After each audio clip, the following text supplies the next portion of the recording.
का सबसे बड़ा हमला किया है। यूक्रेन ने रूस के ब्लैक सी फ्लीट को निशाना बनाया है।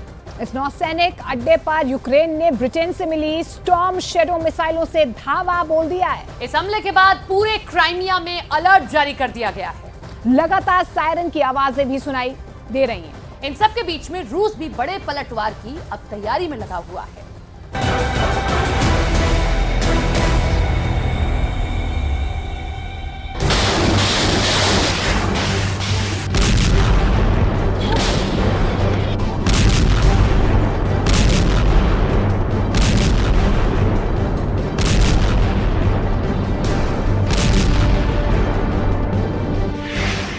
आसमान को भी काला कर देने वाला धुआं रूस के काला सागर के साम्राज्य पर हमला है। यूक्रेन ने रूस के ब्लैक सी हेडक्वार्टर पर मिसाइल से हमला कर दिया है। नेवी का हेडक्वार्टर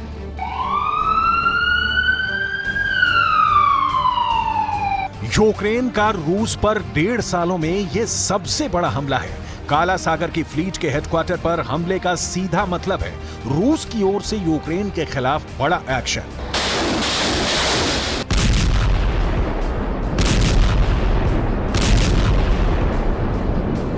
लेकिन इसकी डिटेल आगे।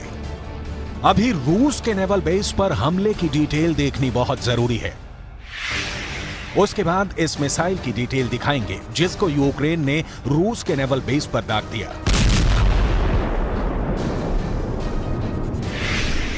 रूस के काला सागर बेड़े के मुख्यालय पर एक भीषण मिसाइल हमला किया गया। इस हमले में क्राइमिया के सेवेस्तोपोल में स्थित रूसी नौसैनिक मुख्यालय की इमारत से धुएं का गुबार निकलते हुए देखा गया।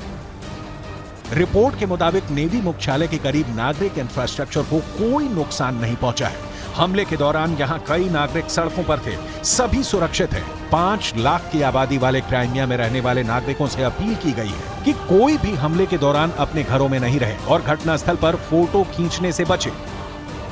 काला सागर में और उसके आसपास हमले बढ़ गए हैं। यूक्रेन ने कहा कि इस सप्ताह उसने क्राइमिया के साकी शहर के पास एक सैन्य हवाई अड्डे पर हमला किया, जबकि यूक्रेन की सेना ने क्राइमिया को रूसी मुख्य भूमि से जोड़ने वाले एकमात्र कर्च पुल को बार बार निशाना बनाया है। इस वक्त पुल पर यातायात अस्थायी रूप से रोक दिया गया था, जबकि सेवेस्तोपोल पर हमले के बाद समुद्री यातायात को कुछ समय के लिए रोक दिया गया था। सेवेस्तोपोल में इस वक्त सायरन बज रहे हैं।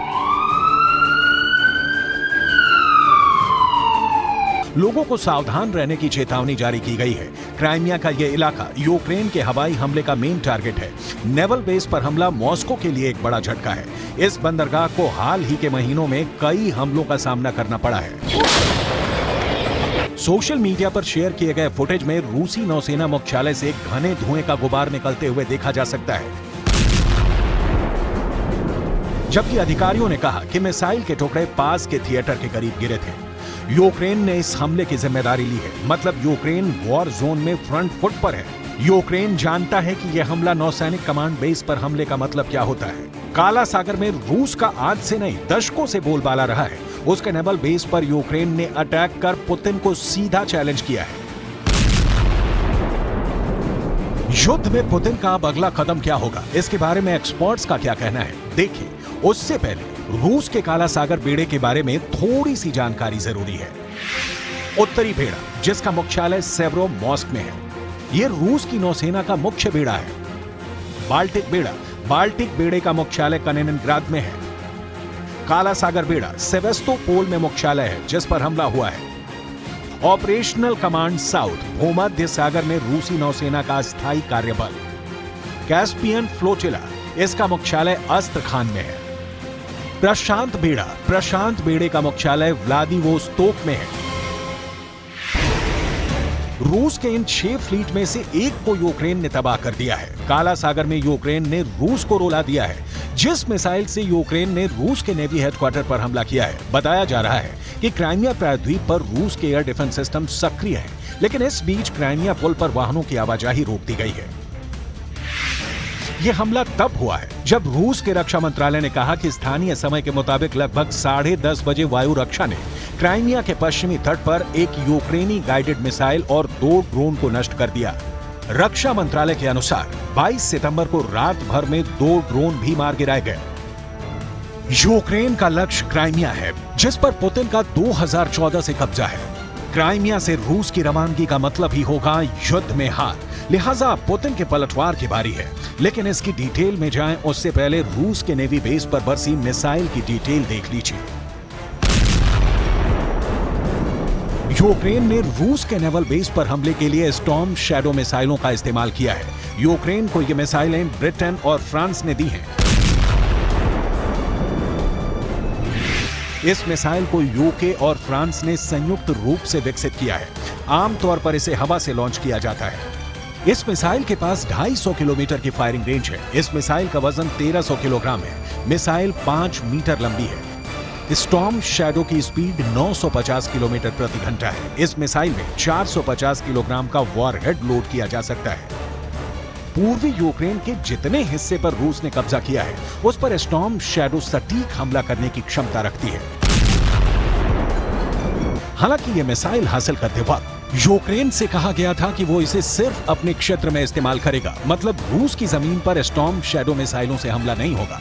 लेकिन यूक्रेन के राष्ट्रपति ज़ेलेंस्की ने इसका पालन नहीं किया। हालांकि रूस दावा कर चुका है कि उसे स्टॉर्म शैडो मिसाइलों की परवाह नहीं, लेकिन जमीन पर दिख रहा है कि काला सागर के राजा रूस पर हमले हो रहे हैं।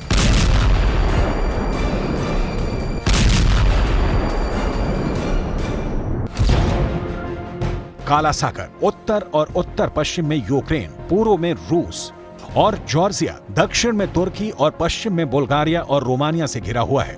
यह परंपरागत रूप से यूरोप के लिए रूस का गर्म पानी का प्रवेश द्वार रहा है। सामरिक रूप से यह बहुत अहम है, क्योंकि ये उत्तरी अटलांटिक संधि संगठन यानी नाटो और रूस के बीच एक रणनीतिक बफर के रूप में काम करता है।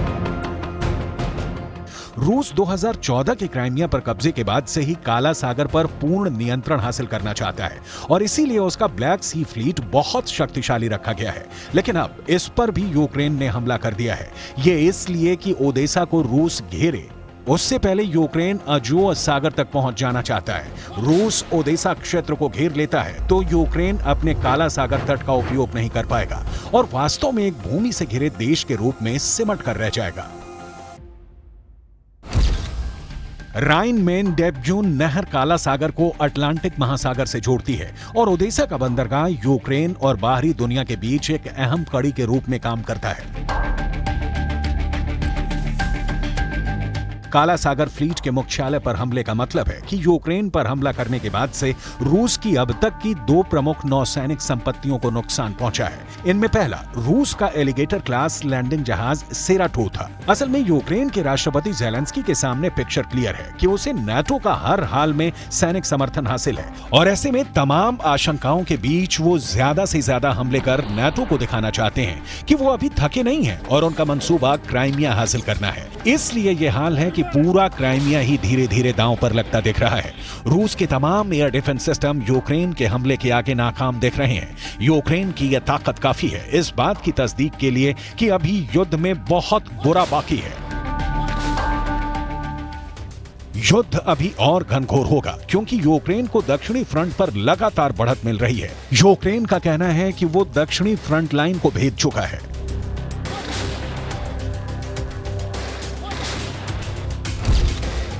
डोनेट्स्क, मारियोपोल, खेरसोन, क्राइमिया, ये चारों इस वक्त रूस के कब्जे में है। यूक्रेन का कहना है कि उसने जवाबी कार्रवाई में 965 किलोमीटर लंबी फ्रंट लाइन के 3 स्थानों पर हमला किया।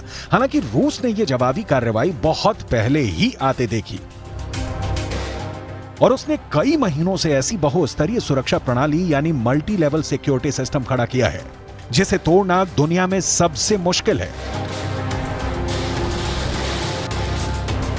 अंतरिक्ष से ये कुछ ऐसे देखते हैं। बाधाओं की कई कतारें, खाइयां, बंकर और बारूदी सुरंगें, ये सब तोपखानों से ढके हुए हैं। महायुद्ध में खून सिर्फ यूक्रेन का नहीं बह रहा, अब रूस भी बराबर का शरीक है।